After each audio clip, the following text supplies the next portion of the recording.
Good morning, everyone. Welcome back to the Cavern of Secrets. I hope you all are doing magnificently and had a wonderful weekend.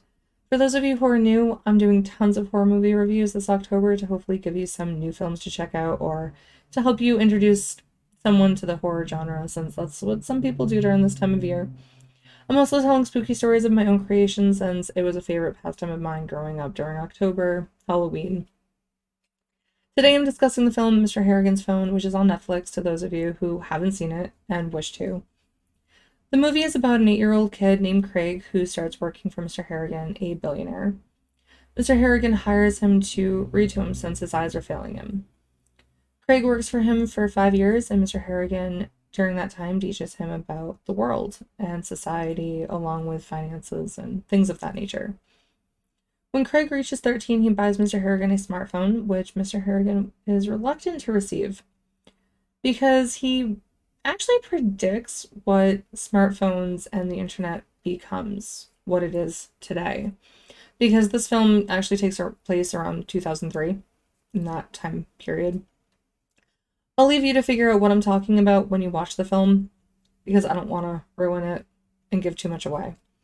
The movie had a lot of deep messages in it, at least to me it did.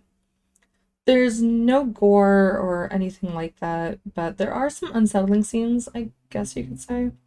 I thought it was well done, and in my opinion, one of King's best film adaptations. As some of you know, I'm not a huge King fan, which might be surprising since I love horror and I write horror. However, it's not usually my taste. I find his work more strange and bizarre than scary. Apart from it, of course. I mean, that TV miniseries actually freaked me out. The new one relied too heavily on CGI, and I just don't find it scary. I found it kind of like lackluster, especially the second one.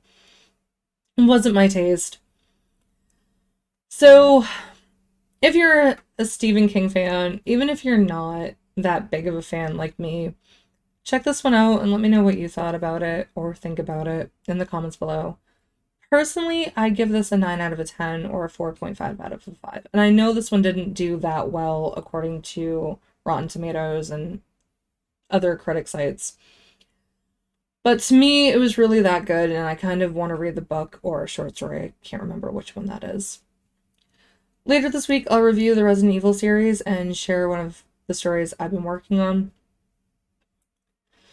It's hard for me to explain what the story is about, so you're just going to have to tune in.